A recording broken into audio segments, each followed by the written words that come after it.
This is baritone Mario Manzo. In this production coming up it's the Elixir of Love, October 21st and 23rd, which will be upon us very soon. If you don't have tickets, not speaking to you, Mario, but to whoever might be listening, you need to get tickets. This is a fabulous piece. What is it that attracted you into the wild, wild world of opera? Oh, well, I grew up singing in choirs along with two of my other siblings. My mom didn't really want to cart us all around the valley in Phoenix, Arizona, and so she decided to put us all into one common interest, which was choir. So I grew up around music from first grade to senior year of high school. And in that time, I saw actually my older brother, who's also a baritone, go into voice performance and opera.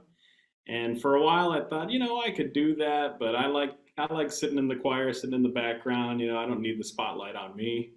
And then I got to my undergrad and decided that this is something I could do. And along with some guidance from my voice teacher, I took on the pretty intense journey into opera and started studying it more and was involved in some operas in my undergrad. And I just I love conveying art through this particular art form because it's so extravagant and so sometimes bombastic, sometimes extremely sad, extremely happy. There's so many polarized feelings Extreme. within it.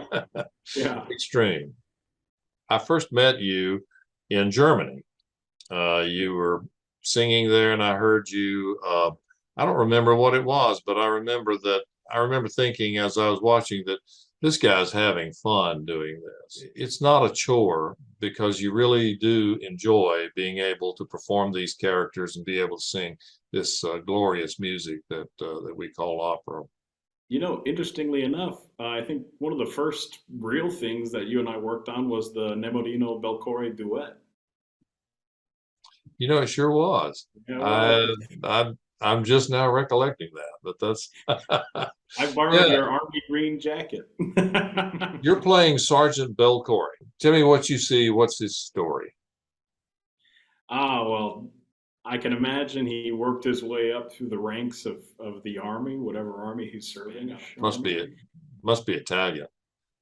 They are Italian, yeah. Uh, And I think, we're in Italy for the Elixir of Love. So oh, okay, all right. We're the Italian army, and he's yeah. worked his way up, so he's paid his dues, and I think reaching the role of sergeant has kind of gone to his head a bit.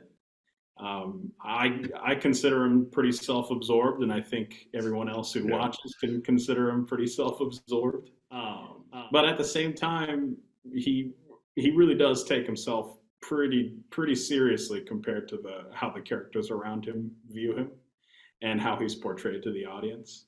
Yeah, Uh, I mean, he's certainly confident. This is a guy who walks into a village and spies a pretty girl and decides I'm going to marry her. yeah.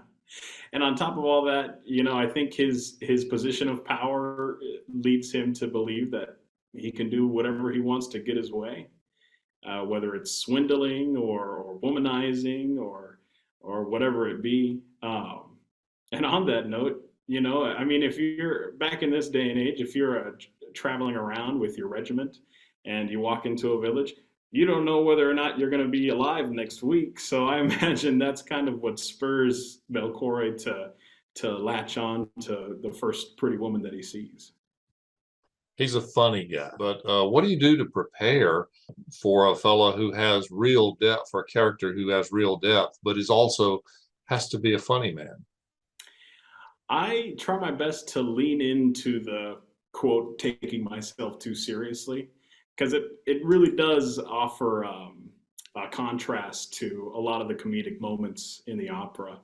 And I think, we've all seen someone who takes himself too seriously, or we've been the person who takes themselves too seriously.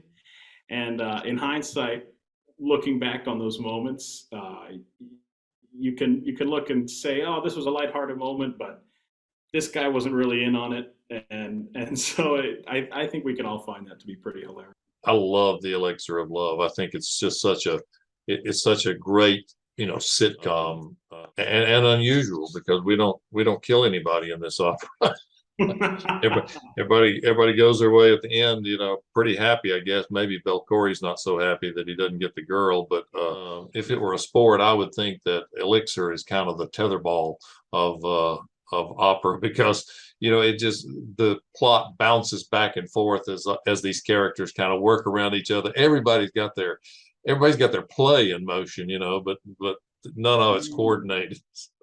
I really think that's a very good way to put it, and I like to believe that usually a game of tetherball, if both parties are pretty experienced, it'll go smoothly. But I don't think every party in this opera is metaphorically that experienced in tetherball. So sometimes they'll go for a hit and they'll whiff it and completely miss. Other times they'll hit it real strong and turn around and get smacked in the face with the tetherball. So Right. that's a good way to look at it. I know it's going to be fun. I know you're going to be great at it. I can't wait to hear you. Stay in good voice, please, so that we can all enjoy that big, rich baritone. And I look forward to seeing you in Mobile soon.